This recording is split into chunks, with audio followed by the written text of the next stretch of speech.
Conversations with Artists, brought to you by The Smith Gallery and Fine Custom Framing.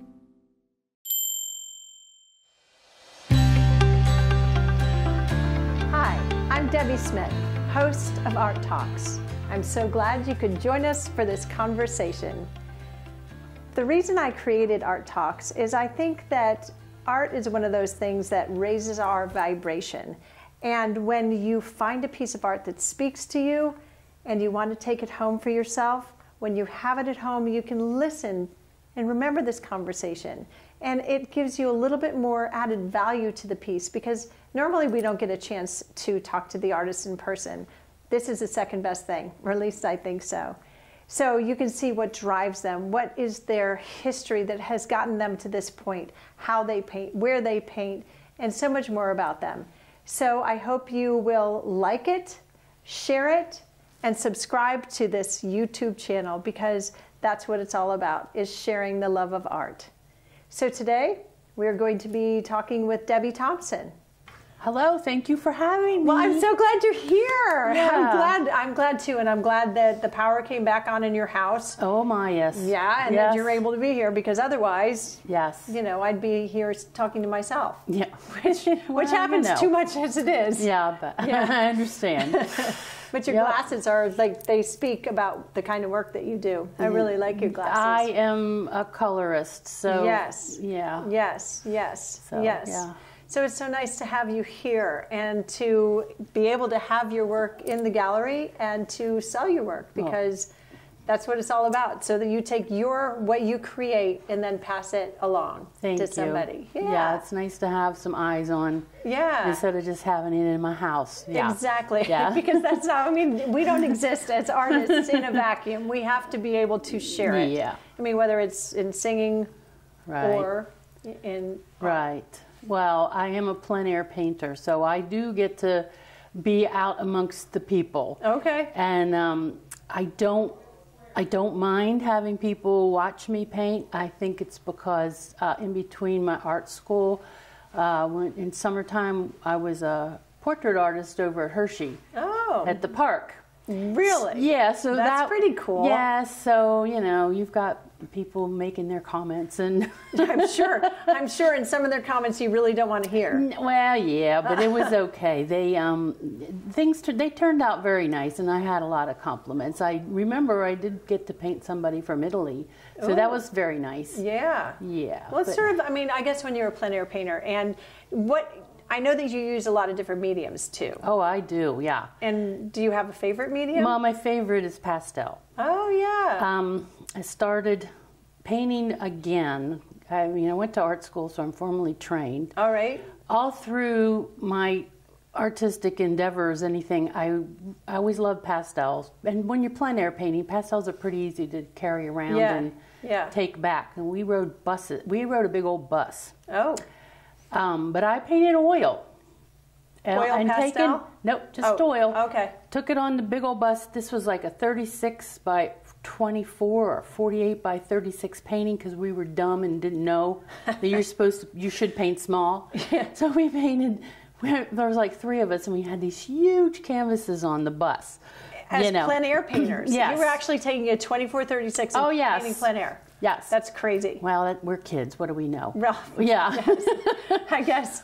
Yes, and I prefer painting large. I like to paint large. But being a pastel or a plein air artist, it's like I quickly learned I needed to paint like 9 by 12 and smaller because you can't take things. You don't have the opportunity to cartle around a bunch of stuff. No, so. exactly. Yeah. So I like pastels. I've been switching to acrylics when I'm going out to paint, and I like to. I like to be able to layer my painting. So the techniques that I've used for pastel painting, I also incorporated into the brushwork that I use on my acrylic paintings. And I've always loved layering things with glazes, and I used to paint oils back in the day, and I like to layer with thin everything out with turpentine and linseed and so forth.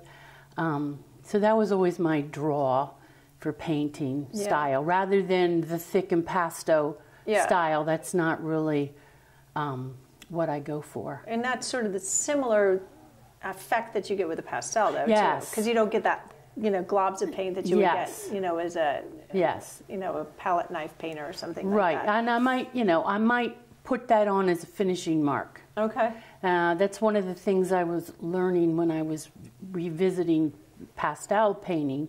That it's totally changed from when I started. Right. And I was watching a lot of YouTubes, so I was finding a lot of new techniques, and one of them is you get a heavier a heavier paper, and you use a sanded paper, so it has more tooth and it picks up.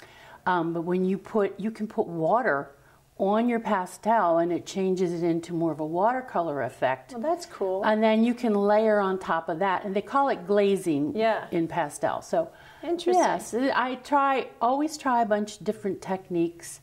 The unifying aspect of my work is the color. Yes. Well, you can tell. Yeah. I mean, you can tell. It's amazing. My subject matters. They differ, but I always slam that color in there. Yeah. And I've tried several times to do neutral painting, but I always have to put some of that color back into it. Yeah, I always do. So where did you go to school, art school? I went to Ringling School of Art in Sarasota, Florida. Oh, wow. And it was... That's a big change from here. Well, yeah. My mother was during the oil embargo of 73, I think it was, and she wanted to close up her house and move to Florida, so she got her nurse's license down there. Oh. And she packed us up, and we moved out. We went down there, but oh my, we'd never been that far south before. Yeah. And it was like, we were in August, and it was like breathing bath water. Yeah. So we were there 2 days, and she said, "Would you mind if we went back up?" And I said, "No, that's all right. I'll manage down here." Yeah. So. Yeah, and then my school, I took graphic design. All right. So that's what my certificate is. They didn't have a degree at the time. And so primarily my work was graphic design, the different companies that I worked for. And I worked for a lot of marketing in the corporations that had product to sell. So I worked at Boyd's Bears. Oh, nice. I worked at Primitives by Kathy. And I worked at Gannett Fleming. Okay. So that's primarily my graphic design work. Yeah. And what that taught me is they focus a lot on composition, because graphic is, if you don't have that composition, you don't have anything. And so I incorporate that in my paintings now. So that everything always moves you forward, I think. So yeah, well, I'll have to look at that next time.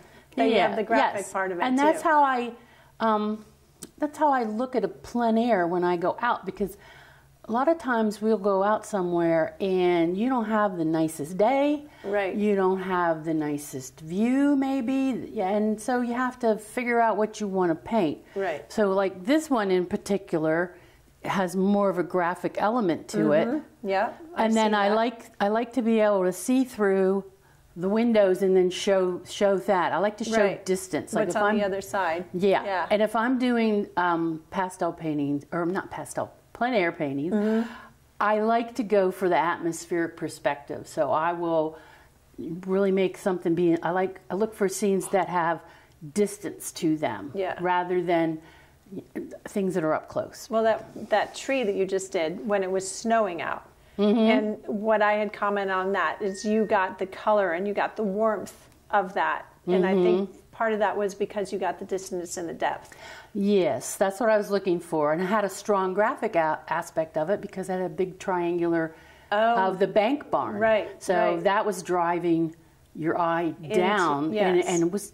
I don't mind setting up barriers. They do, frown on that, but I don't mind it at all. Yeah, because sometimes that's what I'm looking for. For instance, I have done a row of cornfield. I love the way the corn stalks are vertical, and then their leaves come out, and there's negative space in there. And I painted a cornfield, had the barrier like that, but in the distance was the barn. And I'm so glad I painted that because they tore that barn down. Oh, yeah. So I feel when I go out painting or I see something and photograph it, bring it in and paint, I feel that I'm preserving the history of our area in some ways. Right. And I think that's very important because we are losing a lot of it. Oh, absolutely. Yeah. Absolutely. Yeah. And I know that you brought some study work. Yeah. So, and how you, and your process. So I want to talk about that a little bit, but I'm going to have somebody come in with a close-up on a camera. Okay. So this painting here is what the final product was. Right. And Debbie likes to sign with her name going up. This is not a mistake. It's meant to be that way. So explain what your process is here. So my process here is I took a very simple produce, and then I did, and I very rarely draw things when I paint. So I drew this out and figured out how I wanted it to be, and then I started outlining it in black. So what I do sometimes is I use the opposite color of what I'm going to end up having as my final color. So as you can see, I've got red leaves and a green strawberry. Right. So I start with that, but that's how I get the colors to sing at the end. Right. Is because of using that process. Right. So that's an example of that without, now that's pastel and it's not adding any water to it. Okay. This is after I added water to it, and I added some purple into it for the darks. Yeah. And then here. And then I worked it up until it came up like that. So does this have water in it? Or No. is that just No, it's just the under. It's just the under. The under This color. is the actual. This is the pastel. On top. Yeah. Right. Okay. Yeah. And my finishing marks, and you can see some orange in there. Yeah. I see it. And yes. So yeah. that's Very cool. yes. Very neat. So, is there an artist that speaks to you? Yes? Who? Well, who? It's a whole bunch. Well, name a couple. Well, Monet. Okay. Impressionism. Yep. All that. I mean, when we were in school, we were learning about that, and I went to Ringling, like I said. Well, they have an art museum, so we would go to the art museum quite a bit.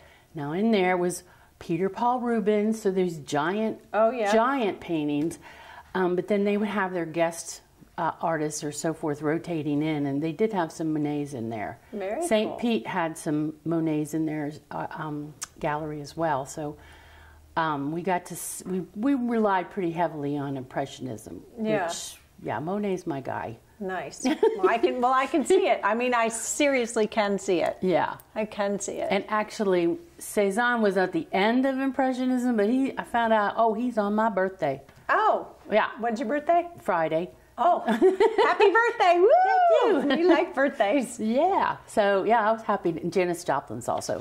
Oh. Robert E. Lee and Dolly Parton. So. Oh, my gosh. You're in good company. Yeah, I'm in good company. So when you start out to paint, is there, I mean, I know when you're a plein air painter, you're going out and you probably are going to find something. I don't know. Yeah, well, if I'm going on my own, I have seen something as in my travels and I go, yeah, I want to paint that. And then sometimes, so when I start, a lot of times, it doesn't matter what kind of plein air painting, I might start with, like, for instance, we were down here in New Cumberland painting, and I said to one of my other painters, I said, I'm gonna put a bright pink background on this. So it's in fall. Well, you're not going to see bright pink anywhere. But it worked. It turned out really nice. Well, sometimes it's a contrast, and something that you're not expecting that makes it even more interesting. Yeah.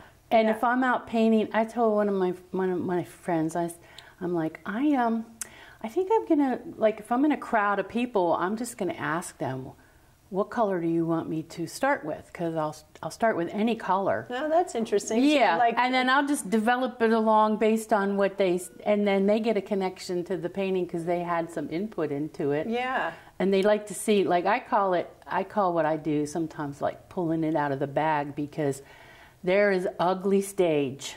Oh. Ugly stage.